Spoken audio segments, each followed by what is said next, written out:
Why do we sit here being silent, watching our leaders turn into tyrants? Have they forgotten which side they're fighting for? Checks and balances set aside and rule of laws, youths and ours, and Constitution openly ignored. Man, I'm not okay. Think we are being played. Is it time for right and left to join a greater cause? Man, I'm not okay.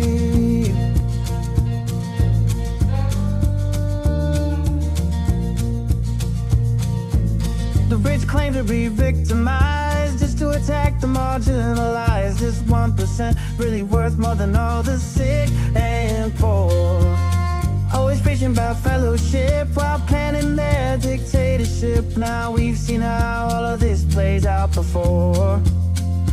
Man, I'm not okay. Think we are being played. Time for you and I to join our country's call.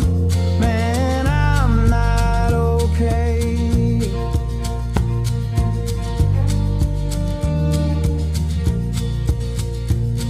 Ever wonder all the mystery, why they whitewash our history, keep dividing is their plan? All in all, such a scam. Algorithm very sly, only used to spread the lies. Politicians know well, hate is simple to upsell. Man, I'm not okay. Think we are being played. Time for you and I to join our country's call. We are not okay. America is not okay, and we all know that. Former Congressman Joe Walsh, this is the social contract with Joe Walsh. Let's figure out how to get okay together.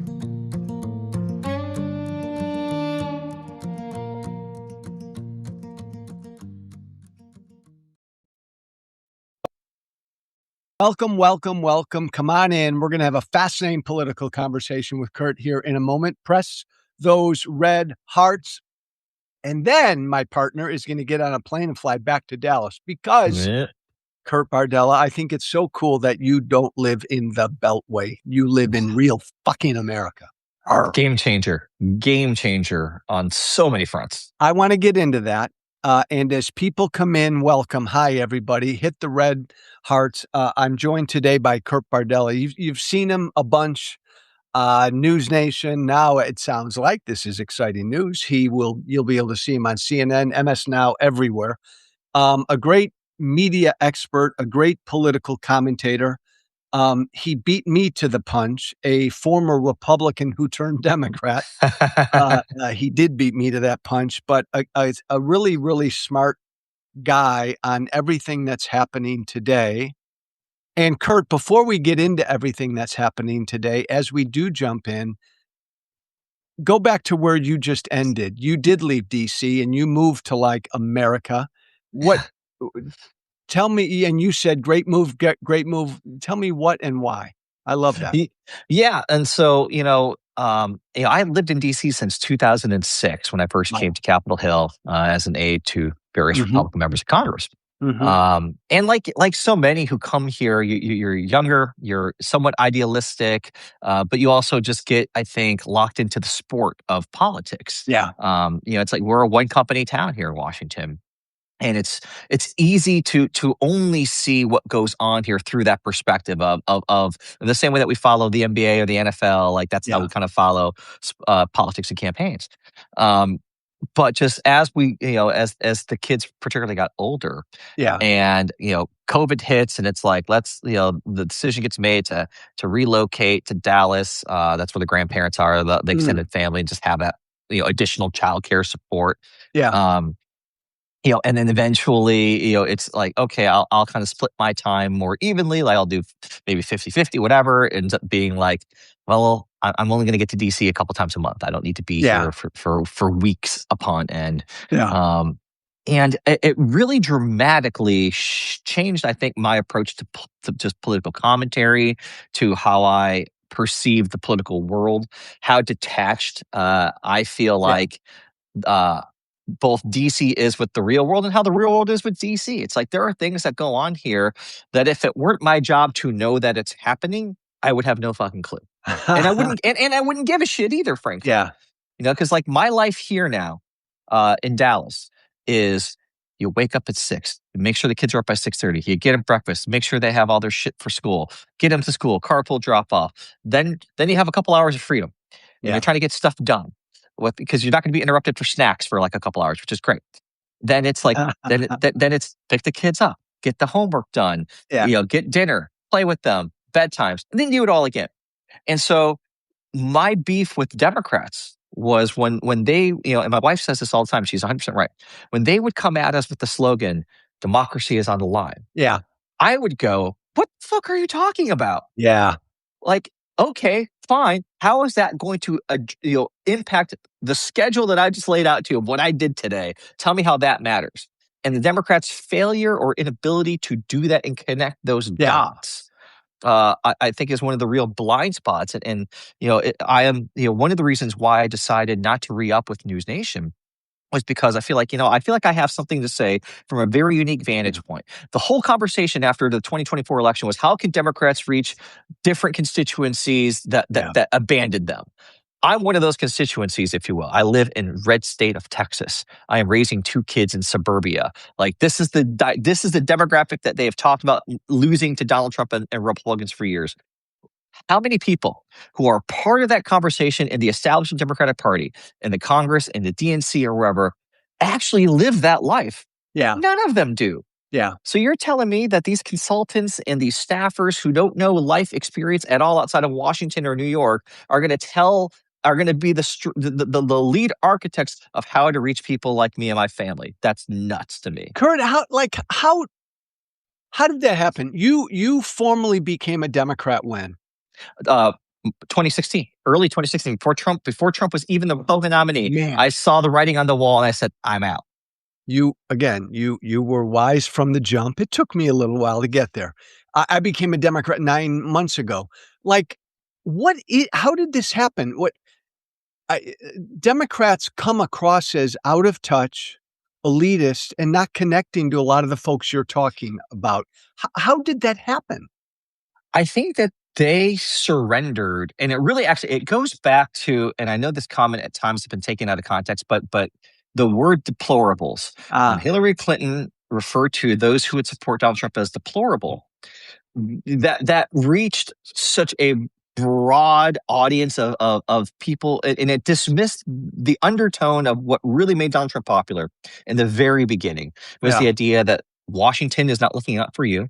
Both parties are corrupt on some level. Like drain the swamp was a very powerful slogan for a reason. Yeah. And regardless of what would happen after under Donald Trump, the reality was many Americans believe this place in DC is a swamp and that they aren't looking out for you and that they are pay for play and all these horrible things. And when you call people who subscribe to at least that part of the Trump message deplorable, which is how they interpreted it, you lose them. Yeah. Because Washington is giving the shaft to working class families up and down like for years. And no one has come up with, outside of maybe Bernie Sanders, actually, with the vocabulary that matches the intensity of that feeling. Oh, Kurt, I so agree. And I mean, again, my background. I come from the crazy populist Tea Party wing of the old party. Mm-hmm. You were much more pragmatic and realistic and a good, solid conservative Republican. I was way over there, Mr. Tea Party. But that was, no matter what you think of the Tea Party or even MAGA, and Trump's an utter bullshitter, but it was a movement that said they understood or connected with regular people. Right.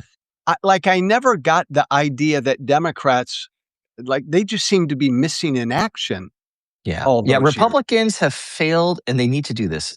They have failed to prosecute the reality that Donald Trump and MAGA policies are the worst thing to happen to working class American families in a generation. Yeah. That they are, and this is why the billionaire bros and the Epstein class, like all of that labeling is I think spot on and important to continually hit Republicans for their many, many, many flaws. They are fantastic at labeling things, man. Yes. They're so good at it. Like, and I say that not because I agree with anything they're saying. Like, to people watching, you have to understand, game recognizes game. Yeah. And to defeat them, you have to understand them. And whether it's things like the death tax, it's like they have been so good at naming things. Yeah. Whether it's real or not is a different conversation. Democrats have got to be better at that. That's why I'm encouraged when I see people like Ro Khanna and Eric Swalwell like using the vernacular to properly assign exactly what this Republican Party is doing to America.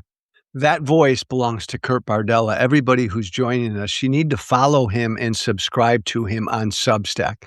One of the smarter political minds out there. He's a great follow. So follow and subscribe to Kurt. Kurt, I find myself when I go on TV and everywhere often just saying, and I tend to be too simplistic, I just want Democrats, my new party, to sound like just regular fucking human beings. Yeah. Like they've always sounded like overly consulted and overly advised politicians to me. Yeah, I it's interesting having walked through both worlds now. Yeah. The biggest difference in between Republicans and Democrats and how they function. Republicans are unabashed about how they wield power. Yeah. Democrats, when they have it, are almost embarrassed to have it. And they tiptoe around everything. And I can tell you, in all the years that I worked at the House Oversight Committee under Republican rule, not one time at any strategy meeting or any conversation did we sit around and go, what if the Democrats don't like it if we do this? What? Yes. Are you kidding me? Democrats are afraid of their own shadow. And it drives me nuts. And what drives me nuts about it is completely out of step with where the Democratic Party base actually Yes. The Democratic Party base is unabashedly loud. They are unabashedly proud to be progressive. They don't see that as a bad word. They do things with force, with fury, with decisiveness. It's their leadership that tiptoes around everything. It's their leadership that's scared of everything around the corner. It drives me nuts. Do you think, Kurt, it has to change? But like you're right, the base understands and meets this moment that we're in right now. I still don't think the party leadership and the establishment of the party does. Do you agree with that? And how will they catch up with their base? Well, I completely agree with that. And they have shown that in little decisions like, when Jerry Connolly passed away and vacated the top Democrat spot on the Oversight Committee, there was a decision who's going to replace him. And again, the person they replaced, Robert Garcia, I have nothing bad to say. He's a great member. I think he's doing a fantastic job. But there was a moment there where AOC was interested in that spot. Mm-hmm. I would have given that to her in 5 seconds. Heartbeat. The most talented communicator in the House of Representatives, in my opinion, is AOC. Giving her the oversight perch, she could have been outstanding in that role. And the leadership played it safe. And that to me was the thing. Like, you don't understand the moment that we're in. You're still playing it safe. You keep playing it safe. And at some point, you're going to run out of real estate and runway because the other guys aren't playing it safe. They're not playing it at all, actually. They're taking the entire game, upending it, and creating a completely different one over here. Wake up to that, please, Democrat leadership. Do you, Kurt, I want to ask you a big picture question, then I want to ask you about Texas.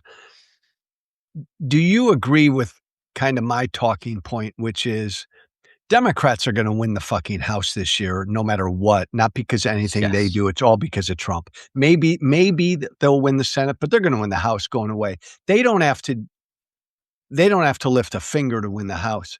But then to win in 2028, the party has to say, this is who the fuck we are. This is what we stand for. And this is what we're going to do. Do you kind of agree with some of that? Yeah. Democrats have this tendency of learning the wrong lessons from accidental success. Yeah. Yes. And not realize that if we win, it's not because we're so great and everyone loves us. It's because the other guys are so fucking awful and bad that like you have no other choice. That's why Joe Biden won in 2020. If we're not in a pandemic, by the way, Biden doesn't win that race. Is a pain. And by the way, everybody, listen to what Kurt just said. That's true. And think about how scary that is. Kurt, that is true. Yeah. And I wish that weren't the case, but that's a measure of how bad the Democratic Party brand is from a big picture standpoint. I think there are plenty of people who individually in their own races and states are doing a fantastic job. whether it was Abigail Spanberger in Virginia, whether it was Mondami in New York City, whether Yeah. it's been Gretchen Whitmer in Michigan. It's like there are plenty of people who I think are doing a great job. But I think the overarching broad identity of the party they've been lacking in actual identity other than what has been defined for them by either Republicans acting in bad faith, the media just following along the Republican talking points, because we don't have. I mean, again, the one disadvantage that we structurally have, that Republicans, because you have the president, you have a leader, period, Yeah. bona fide leader.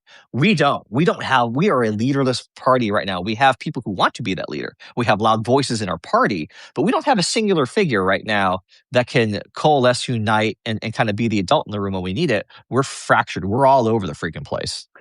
When I was a right-wing radio talker, it was, as you just said, Kurt, it was really easy to tag the Democrats with a brand. Mhm. I think their national brand still sucks. What is their brand? And what's in your mind, what's wrong with their brand? Well, they allowed the Republicans to spend, $700 million branding the Democratic Party as the party for transgender people. Yeah. And again, I don't have an issue with transgender people. I don't like discrimination in any shape, form, site, whatever. But to allow identity politics that captures such a small proportion of the electorate to define such a large portion of our party is stupid. It is just dumb. And we should never have allowed that to happen. We keep falling for the trap. The trap is this. It's a simple question. Is a man, a woman, a woman? Can only a woman give birth to a baby? The answer is yes. That is all true. Yes, move on. We fall over ourselves trying to explain and not offend anybody, that we actually end up offending large swaths of people because we can't just say common sense shit. And so anyone who's out there looking at who they're going to vote for, they're thinking, well, if you can't even admit the most basic shit, like, yeah, only women can give birth to babies, why should I care about anything else you have to say? It's not that this issue is so important. It's just a barrier to entry issue that alienates us from people who might be willing to be with us if we could just dispense with this nonsense, which takes all of 2 seconds to do. Completely agree, Kurt Bardella. But do you see the party doing that? This is what I worry about. I worry about that. I think when I look at what's going on in Texas, Yeah. there is hope there because we have a candidate who gets it and who knows how to talk in Republican vernacular, in faith vernacular, in the reddest of state with the most white Christian nationalists you'll ever see. I know because I live there. And he's able to talk about issues and differences without alienating those people, without making them the enemy, with showing them a better path, a better, more compelling way to talk about this stuff. And I think that regardless of whether he wins or loses, that's, I think, really instructive. There are only 2 ways forward for the Democratic Party. You either have to be just downright forceful, and I call it the Ruben Gallego model because I love Ruben and I love how he talks.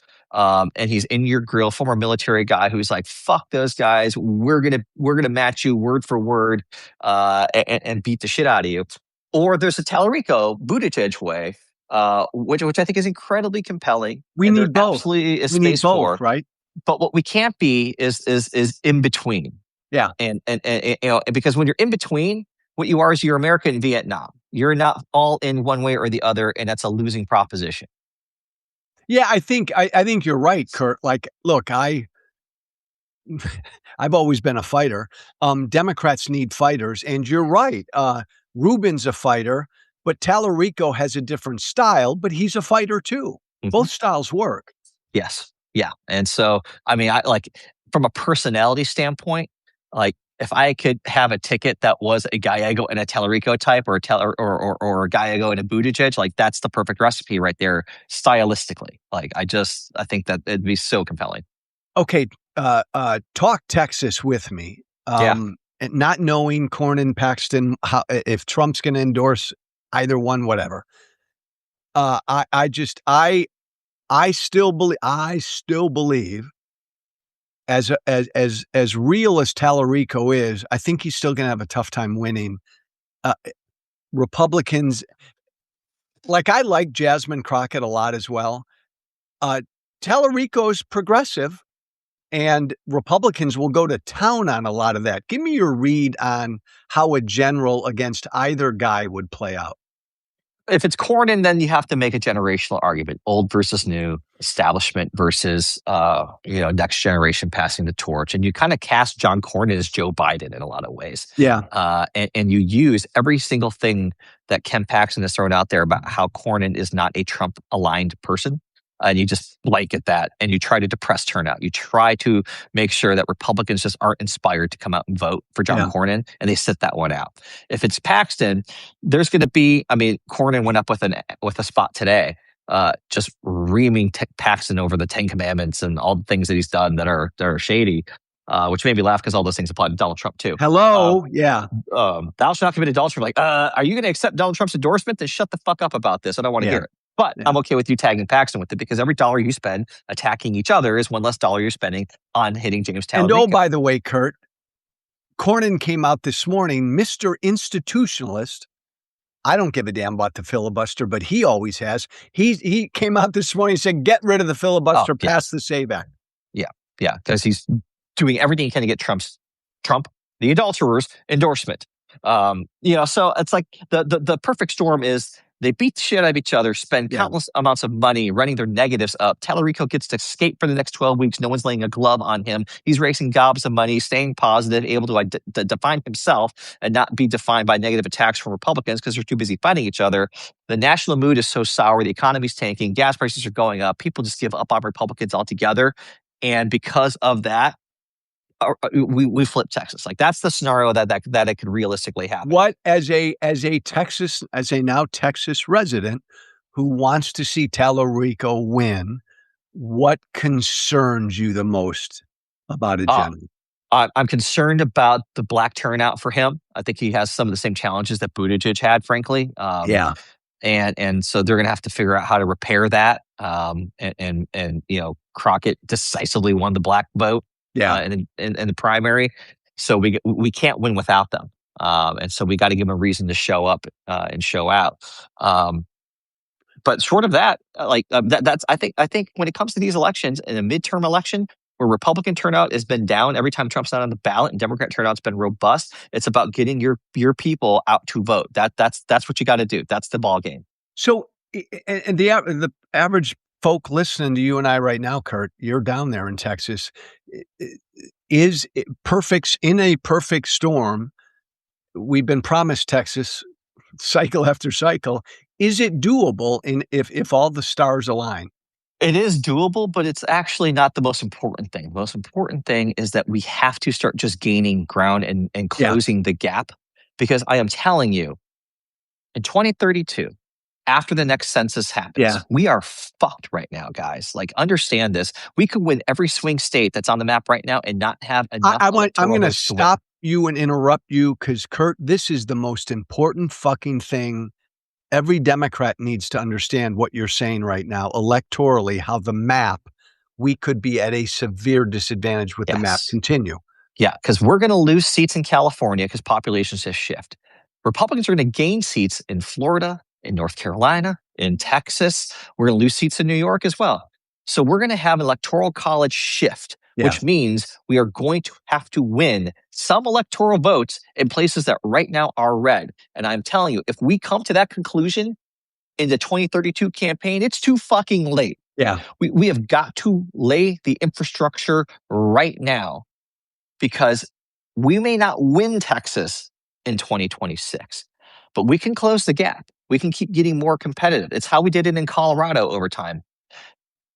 If we can narrow those gaps and start building the infrastructure to grow the Democratic Party, we'll have a fighting chance in 2032. But if we don't start doing that in some red places right now, we will not win a presidency. I'm so glad you brought up, Kurt, because we don't think that far ahead, but this is a nightmare scenario. And to oversimplify it, people are moving into red states and they're leaving blue states, and Democrats need a structural answer to that. And I think you nailed it. We've got to make ourselves competitive in red states or we're done. We can have the greatest policies and the greatest approval ratings. It will not matter electorally in the Electoral College, and it is. I think there's going to be a big tension point with Democrats and the Democratic Party. It is going to be the left not getting fully or Yeah. understand, like, hey, the only way we can win in some of these places is with truly more moderate conservative Democrats.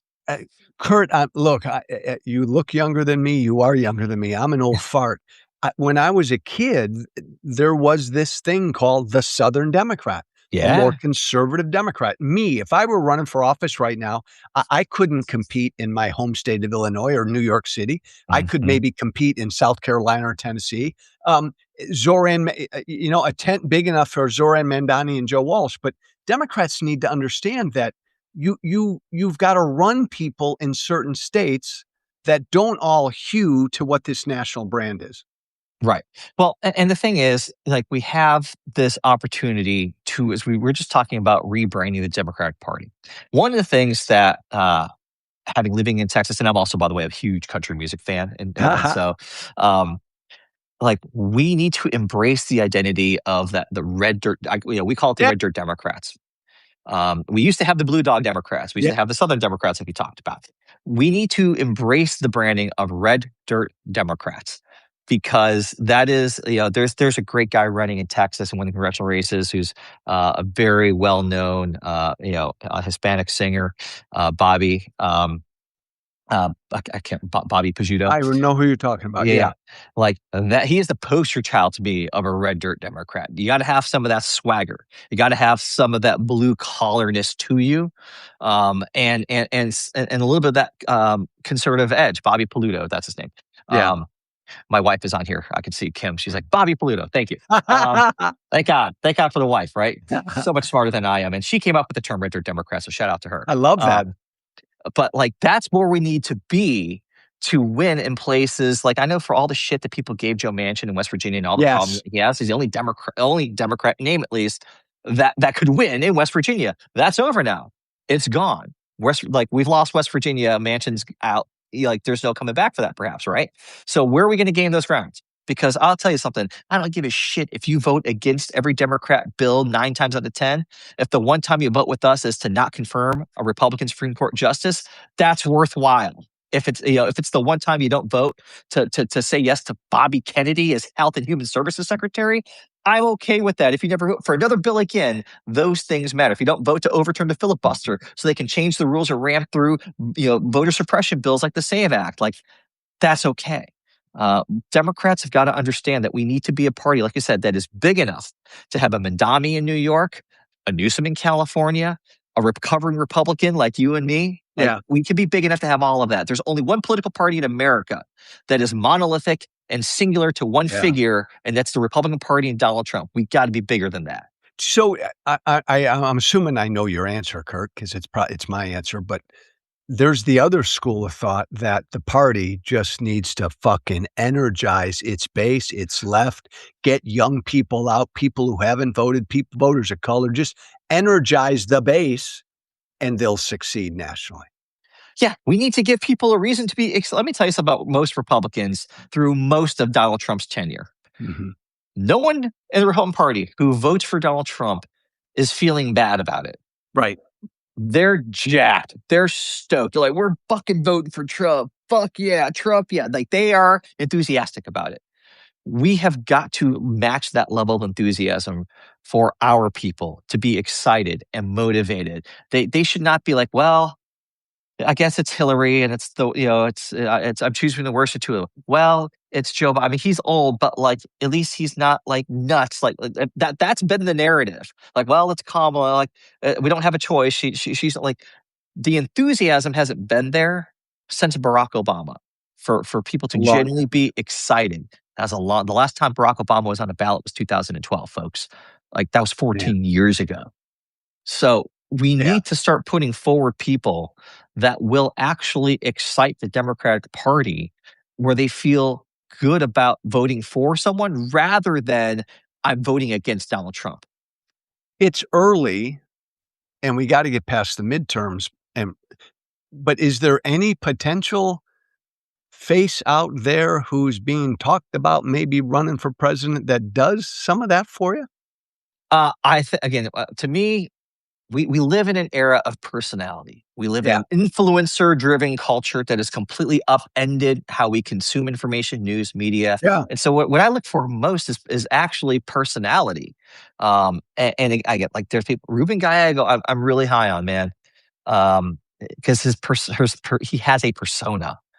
He has a personality. He's not afraid to go out there and say, "What the fuck is going on?" People and it's very natural for him. That's very authentic. I think that we have a lot of governors who are doing great work who have been, I don't know how you can ignore a guy who was once statewide in the red state of Kentucky. Yeah. I Yeah. mean, Andy Bashir, someone that we should at least be thinking of, like, hey, he might know something that's worthwhile to share with all of us. You said the Ruben, word, Kurt. You said the word, and this is what I've always heard and believed in. And this is what I always was as a politician. I just want people who are fucking authentic. Just be what you yes, are. Be what you that's are. right. That's exactly it. Like, I like Pete Buttigieg because he is how he He is. presents himself. He's a nerd. Brilliant, well-spoken, my god, so eloquent, but he's a nerd, and I'm okay with that because that's who he truly is. I know the guy, he really is that. I don't like people who I like AOC because I think that she actually is what she presents herself to be. I respect that tremendously. There's personality there too, by the way. Like, everyone who says, "Oh, she's too left for this," or like, I'm sorry, but, like, the people who say that also said there's no way a reality TV show host can win the presidency of the United States. Yeah. They I'm sorry, but these people who say this is how you win elections, you guys haven't won elections really in a long time. So I don't know why we're listening to anyone that says, that we're a part of the failings of the Democratic Party for the last decade. Why we should be listening to anything they say. They don't know what the fuck they're talking about. And Kurt, I don't want to write anybody off, but this has always been my big worry with Newsom is I still don't know who the heck he is. Right. He's a chameleon. That's my problem with Yeah. Gavin Newsom. And I agree, he's great at trolling Donald Trump. His social media guys are prolific and they're really, really good. He metamorphosizes so much. And one minute he's a moderate talking to Ben Shapiro and Steve Bannon on his podcast. Next minute he's the left wing warrior. The next minute, he is the I will do or say anything opportunist to try to win. And I'm sorry, but I just don't believe in Gavin Newsom. I also just don't think that someone who's been the governor of California is going to win any of the states that we're talking about that we need to win the presidential election. Which again, that's what matters most to me. I don't give a shit if you're popular in New York Yeah. or California. I care how you play in Arizona, Michigan, Pennsylvania, Wisconsin, Ohio. That's where it matters. That's where the battle's actually going to be fought. Like, what I loved about Bernie Sanders was that he is what he presents himself to be. Yeah. He's the real deal, folks. And people gravitated towards Bernie because they knew that he was being authentic while Hillary was poll tested. Hey, That was Kurt, the problem. you and I probably then agree. Like, I swear to this day, if Bernie had been the nominee in 16, he beats Trump.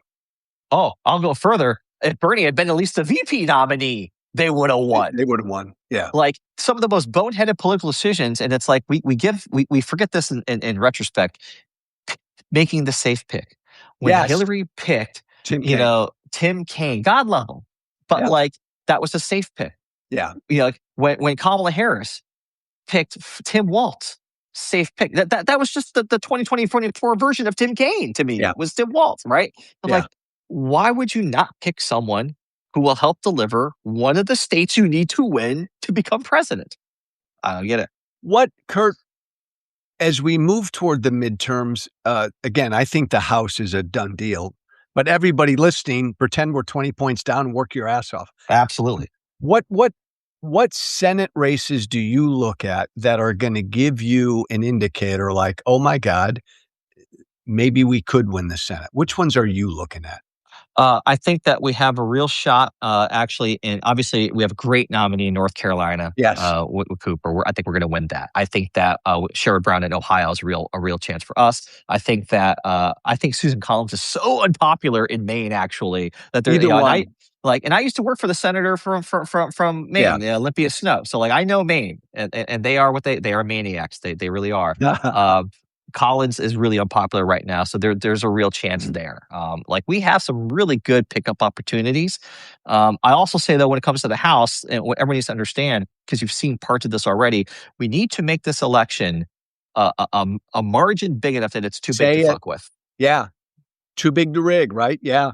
Like they will do everything they can. We saw it a little bit in Texas with the rules changes that Republicans presided over in Dallas. Not an accident they picked Dallas, by the way. Yeah. They are absolutely going to try to suppress the vote. They're going to try to decide who gets to vote. Their voters, not our voters, right? So we have to be ready for that. So we have to win with such a comfortable margin that none of their efforts to limit the way that we vote and limit who participates matters. Like that's objective number one. So as good as the polls might look all the way up until election day, like assume that they're going to fuck with our election. Yeah. So we got to come out robustly. We're former Republicans, you and I.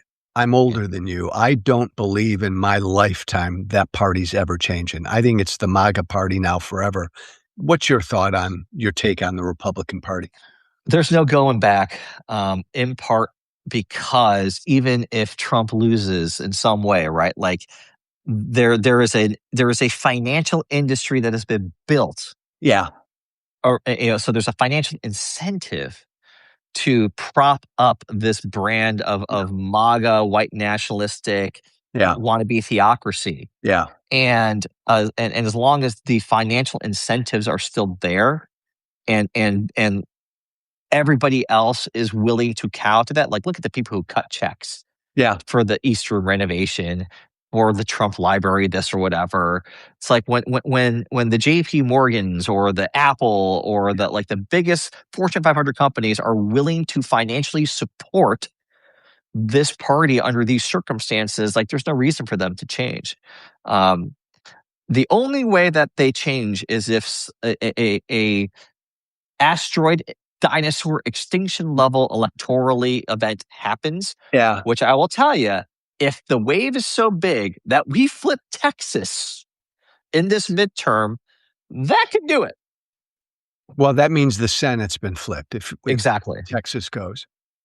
That's really interesting. If they get the mother of all spankings this year, would that compel? Because the thing is, to this point, the problem we have had is it's always been a split decision. Yeah. In 2018, we take back the House, but not the Senate. 2020, we win the presidency, but we lose the House.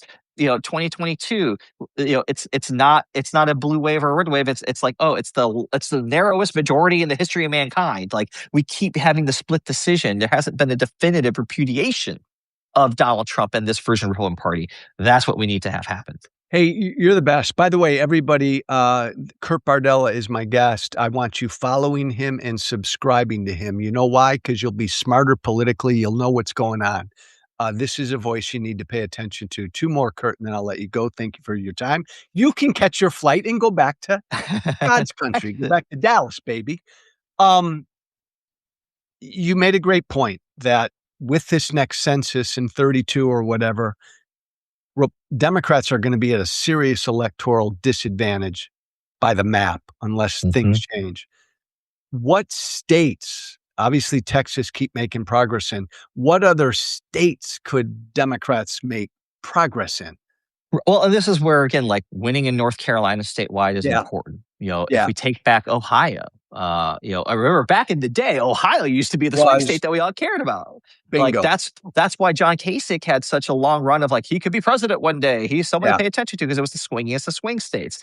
We completely eviscerated our advantage that we used to have in Florida, and so there's. Do you think Florida's gone for a good long while? Yes, I do. I do too.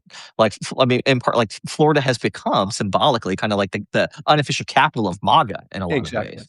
And so I think Florida's gone. We got to hold Georgia. We can't lose Georgia. Like those are really important spaces. Arizona, like we got to continue growing there, continue growing, Colorado the way that we have, which has been really a great job done by Jared Polis as governor there and keeping, Colorado is one of the more recent states to flip. that we've had in the last 10 years, along with Arizona. I think, Nevada is another area that we got to keep, Yeah. inching away and making those grounds, because a lot of people who have left California, they've dispersed to California, Arizona, New Mexico, and Texas. Yeah. And so those are our voters. We got to keep finding them where they relocate. My final one for you, my friend, is the most serious question I'm going to ask you. Are you bearish or bullish on this American experiment ultimately surviving? I am very skeptical. Our entire system is predicated on the belief that the losing side Bingo. will accept the result and the outcome. And what people have forgotten a little bit is that, in my opinion, I said this when it happened, the most heartbreaking thing to me about January 6th wasn't that it happened. It was that night, 160 Republicans went back to the House floor and voted against certifying a free and fair election. After everything that we saw happen that day, they still told the line and voted against certifying an election in America. Yeah. It's over. That is when America died to me, was that moment on the House of Representatives floor after January 6th happened, after those very members were running scared for Josh Hawley, that chicken shit motherfucker, running through the halls terrified of the people that he then would later on go and cast the vote for them to not certify a free and fair election. The undermining of the election integrity in this country by the Republican Party and Donald Trump that is happening to this day. The withdrawal by the Republican Party from the Democratic experiment, like, it is over. We're just playing out an ending, and we're hoping that along the way we find a way to get it back and to preserve it. But if I'm being truly honest, I think we're toast. I'm a dark Irishman, Kurt, so I'm with you. I'm pleased to hear what you say. And I agree with you. It's all about the elections. They are the heartbeat of a democracy. If you kill elections, fuck it, we're done. Right. And I hope I'm wrong. Let me be really clear to everybody. Absolutely. I would love nothing more than be wrong. If I will never appear on TV or live stream again. Like, if that, I'd love to be wrong. But I just look at it objectively, and the erosion that we have had since January 6th to now, and the rewriting of history of what's happened on that day, and pardoning the people who were part of it, all of that. And by the way, as we close, again, guys, my last plug for Kurt, follow him, subscribe to him here on Substack. He ain't going to blow smoke up your ass. There are plenty of people on Substack and plenty of commentators on TV who will tell you what they think you want to hear. Bardella's going to tell you what he thinks. And that's so valuable. Kurt Bardella, everybody. Huh? What'd you say? Makes me so employable. No, I love it. Don't you dare fucking change. Don't you dare. Kurt, thanks. Safe travels. We'll talk soon. Everybody else, thanks for listening. Thanks, Kurt. Thanks, my friend.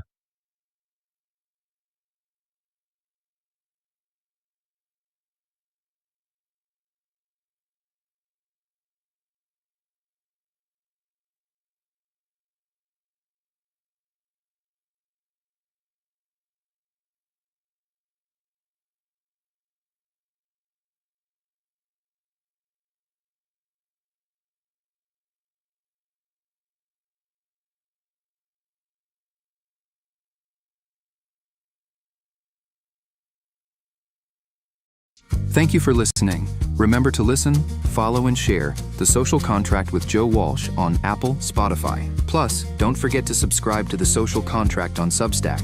This has been The Social Contract with Joe Walsh.